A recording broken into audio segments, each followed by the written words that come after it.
Way of the Warrior, covering all things in the world of mixed martial arts. UFC 134 is this weekend. On the phone right now, a man with no shortage of words. He is the training partner of Yushin Okami, who will be taking on Anderson Silva. Chael Sonnen joins us. Chael, how are you? Awesome, buddy. Thanks for having me. Excellent. It's great to have you back, man. It's so great to see you back in the scene and getting back at this. How are you feeling? I feel good. You know, I'm constantly sore and tired. My whole existence right now is miserable because I'm just so tired and so sore all the time. But it's also a good feeling. I've missed it. I've been out for a while, and I forgot what it's like to go through the training process. So, as horrible as I feel, I actually I enjoy it. I enjoy that feeling. It's what I'm used to. You got to pay for it in the gym so you don't have to pay for it in the ring, right? Yeah, exactly. All right, so Saturday night, Yushin Okami taking on Anderson Silva. You've come out and said that not only is Okami going to win, he's going to win decisively. Talk about how camp's been going and how much different he is now than he was when he beat him the first time. Well, you know, Yushin was a boy when they fought the first time. He was a 23-year-old kid. He might have even been 22. And, you know, he's a 28-year-old man. He's about to be 29. It's just different from a maturity and a growing standpoint. You know, just physically, he's a stronger guy. Anderson's on the other end of it. You know, Anderson's on his way out. He's 36 years old.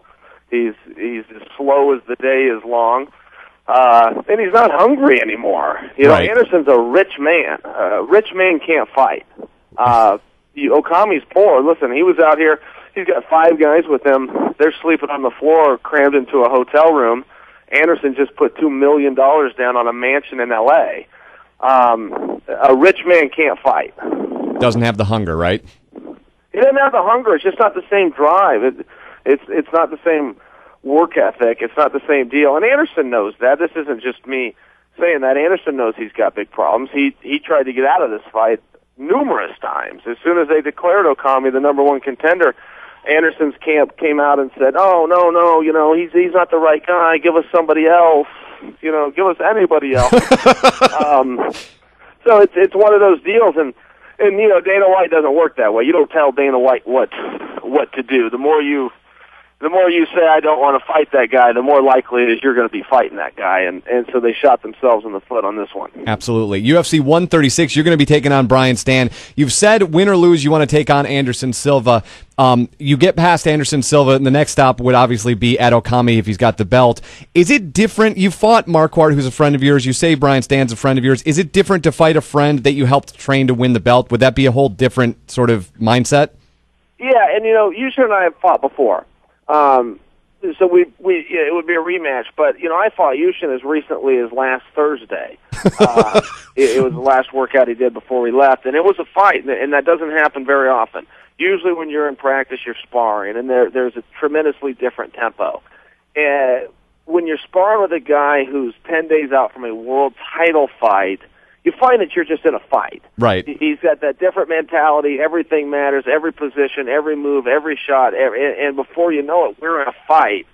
And, you know, it lasted for several rounds. So to go out and compete with him and have some different stakes on the line, you know, sure, there could be a bit of an awkward feeling there. Gotcha. But that's what we do. Right. So that's just what we do. It won't change. You know, Stann and I are getting ready to do this. It won't change the fact that we're friends. We're going to shake hands at the end of the fight, and we're going to mean it. You know, we're going to mean it when we shake hands, and we're going to leave there friends. Win, lose, or draw. That's just the business we're in. All right, last question before I let you go. You said last week you're heading down to Rio to train in the worst conditions so you make this fight even easier. Then on Sunday you post a very Kaiser Soze-esque quote from The Usual Suspects. On Monday you say you're still going down to Rio. Are we going to see you in the corner, or are we not going to see you in the corner of Okami on Saturday night? Well, I'm going to answer you with a little bit longer answer. First off, that's a quote from the Bible. Kaiser Soze said it in the movie Usual Suspects. Right. So a lot of people, I think, are more familiar with the movie than they are with the Bible. But I was not quoting Kaiser Soze. I was quoting Jesus.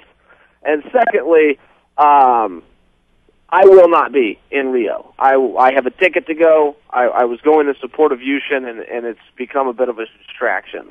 It was not my intent to insert myself or to draw attention away from his big night and his big moment. And I feel that that's what has happened.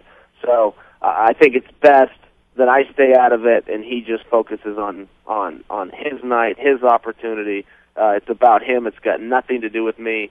And I was only going to lend support. And as soon as that got changed, look, I just don't have a place there. This isn't my night, it's his. UFC 134, it is Saturday night in Rio, the first time in 13 years, and then UFC 136 in October, you taking on Brian Stann. It was so great to talk to you, Chael. Have a wonderful weekend. We look forward to seeing you back in the octagon.